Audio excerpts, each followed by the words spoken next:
రాష్ట్రంలో మద్యం కుంభకోణం జరిగిందా లేదు?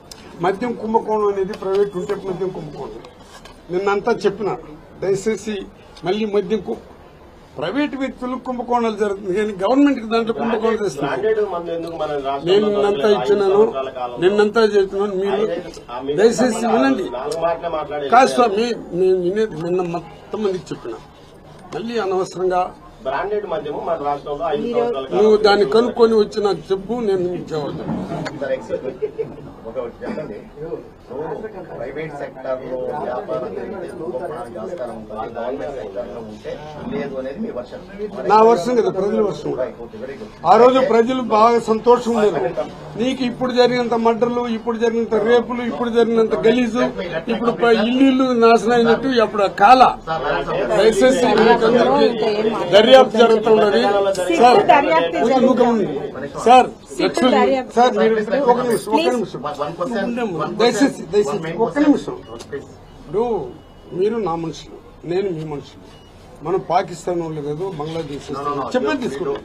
దయచేసి నిన్నంతా నేను ఏమేమి చెప్పాలని చెప్పిన, వాళ్ళు ఏమేమి అడిగినారు. ఇప్పుడు దీంట్లో ఎంక్వైరీ జరుగుతున్నది. ఈ ఎంక్వైరీలో నేనేం చెప్పినాను, వాళ్ళు ఏం తీసుకున్నారు అనేది మీకు తెలియదు.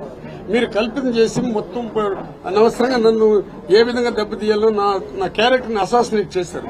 మళ్లీ మీరు అవంతా లోన్ అంటే నేను దానికి సిద్ధంగా లేను. దయచేసి నన్ను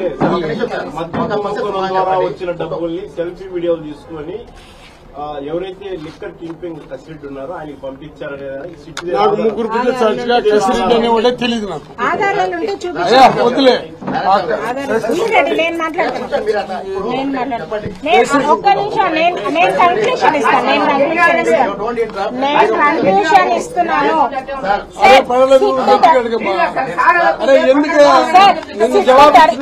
సిట్టు దర్యాప్తు జరిగేటప్పుడు ఆయన ఏం చెప్పాలో అన్ని సిట్టుకు చెప్పి జరిగింది. ఇప్పుడు ఏం మాట్లాడేస్తున్నారు, ఇంకా లీవ్ ఇట్ అంతే. మేము ఆ ఇన్ఫర్మేషన్ అంతా ఇచ్చేసాము. సో దర్యాప్తులో ఉండేటప్పుడు నాన్న ఏం చెప్పాలో చెప్పేశారు. No sir, no. సార్ మీ పేరు ఏం పేరు సార్? భాస్కర్ గారు. ప్లీజ్ ప్లీజ్ నేను ఆర్గ్యూ చేస్తాను.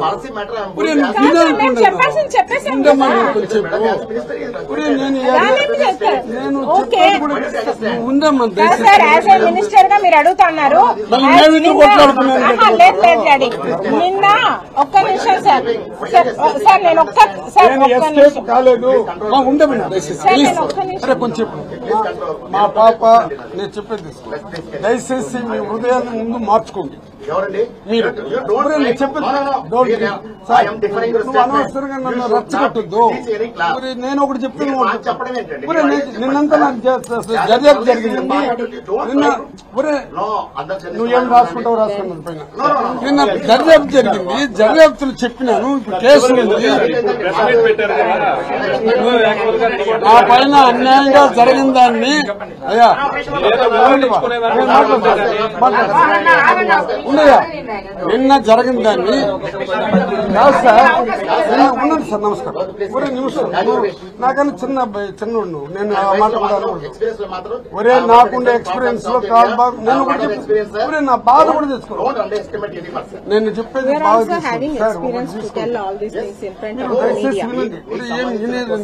నాకన్నా నీ వయసులో నేను నీకన్నా ఎక్కువ మాట్లాడతాను. కొంచెం వినండి సార్. నిన్న జరిగింది వినండి. నిన్న ఏం జరిగిందో మీరు కానీ ప్రెస్ లో క్లియర్ గా జరిగింది రాసి ఉంటే నేను బాధపడను. నా పైన నేను చెప్పేది తీసుకుంటారా నువ్వు sir? What is this sir? నాకు ఇంగ్లీష్ ఉంటారు కదా, అయ్యా తెలుగులో చెప్తున్నాను విను దయచేసి. భాస్కర్ నో నో నో నేను చెప్పేది తీసుకో సార్. సార్ మీ పైన వచ్చింది సార్. సార్ ఒరే సార్ మీ పైన వచ్చింది సార్. సార్ ఉండండి సార్. మీ పైన ఏమైనా వచ్చిందా? నేను ఒక డిప్యూటీ సీఎంగా పనిచేస్తున్నాను. నా పనితనం ఎట్టడం మీకు అందరికీ తెలుసు. నా నియోజకవర్గంలో ఏమో అందులో ఇంకోటి కూడా నేను ఏదో అది ఇచ్చి ఇది ఇచ్చి ఇంకోటి నాకు కెమెరాలు పెట్టండి, నా వెనకాల తిరగండి అనే మనస్తత్వాలు కూడా నాకు లేదు. నిన్న ఏం జరిగిందని మీరు తీసుకొని జరిగిందని పెట్టుంటే నేను ఇంత టెన్షన్ పడి ఇక్కడికి రావాల్సిన అవసరం లేదు. నేను ల్యాప్టాప్ నా 76 సంవత్సరాలు నేను ల్యాప్టాప్ ఆడుతున్నాను. ల్యాప్టాప్ తీసుకుని పోయినారని పెట్టినారు. మళ్ళీ రికార్డ్స్ మొత్తం తీసుకుని పోయినారని పెట్టినారు. మళ్ళీ డబ్బు ఎంచుతా ఉండారంట. 8 కోట్ల రూపాయలు అంటే ఇంకొక దాంట్లో వచ్చింది. 8 కోట్లు ఏంచిందంటే మిగిలిపోయిందంతా రాత్రి నేను ఎంచుంటా అంతే కదా. కాదండి, ఇంత అన్యాయంగా ప్రవర్తిస్తే దీనివల్ల ప్రజలు ఏమనుకుంటారు? ఇంకా రాజకీయ నాయకుల్ని అసహించుకునేదానికి కాదు సార్, ఉండిపోదు. రాజకీయ నాయకులు ఎంత అసహించుకుంటున్నారో చూడండి. ప్రజలకు సేవ చేసేవాడిని మన్నించి వాడికి మంచి సపోర్ట్ చేయండి. అన్యాయంగా అవాస్తవాలు రాజు పత్రిక పేరు చెప్పేయండి సార్, ఎందుకు మీరు భయపడతా ఉన్నారు? నేను భయపడలేదు స్వామి. మీడియా నేను ఏబిఎన్ ఛానల్ పెట్టినారు, జ్యోతి పెట్టినారు, వాళ్ళే కదా మా పైన పెడతారు. ఇంక ఎక్కువ మాట్లాడితే నీది చెత్త సాక్షి పేపర్ అంటారు వాళ్ళు. అది నేను చెప్పదలుచుకోలే. మాజీ ఎక్సైజ్ శాఖ మంత్రిగా కొత్త డిస్టిలరీస్ లో మీరు సంతకాలు చేశారు. కొత్త డిస్టిలరీ ఒకటి కూడా పెట్టలే. అంటే మీరు సంతకాలు చేయలేదు. కొత్త డిస్టిలరీ పెట్టలేదంటే మన సంతకాలే కదా. కొత్త డిస్టిలరీస్ వచ్చాయి. ఇప్పుడు రాలేదు సార్.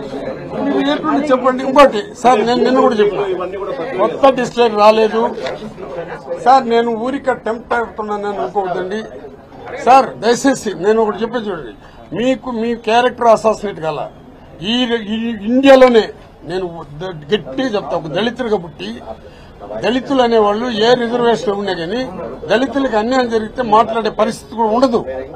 వాళ్ళు ఏ పార్టీలోనే ఉండి చెప్పే తీసుకో. నేను నిన్న నన్ను ఎంత క్యారెక్టర్ అసాసినేట్ చేసినారంటే సిట్ వాళ్ళు వచ్చారు, వాళ్ళు విచారించారు, నేను వాళ్ళకి జవాబు చెప్పినాను. దాంట్లో నేనేదో వాళ్ళు అంతా వాళ్ళు పైన వాళ్ళు చేసినారు, నాకేమీ తెలియదని చెప్పినట్టు రకరకాలుగా పెట్టినారు. నేను చెప్పింది మీకేమన్నా వాళ్ళు సిట్ వాళ్ళు నన్ను విచారించింది, మీకు పంపించారు. రెవెన్యూ వాళ్ళు వచ్చారు కదా సార్, మీ రెవెన్యూ అధికారులు కూడా వాళ్ళ సమక్షంలో విచారించారు. రెవెన్యూ అధికారులు రాలా, వచ్చారు కదా సార్. అది వాళ్ళు ఈఆర్ఓలో లాస్ట్ లో వచ్చి కనబడింది. వాళ్ళు వచ్చినట్టు వాళ్ళ దగ్గర సిగ్నేచర్ తీసుకునే దానికి వాళ్ళు తీసుకుని వచ్చినారట. Technical team, police technical team కూడా టెక్నికల్ టీమ్ పోలీసు వాళ్ళు పైకి రాలా. నన్ను అడిగింది ఓన్లీ సిట్ వాళ్ళు అడిగినారు. నేను సిట్ వాళ్ళకి ఏం చెప్పిన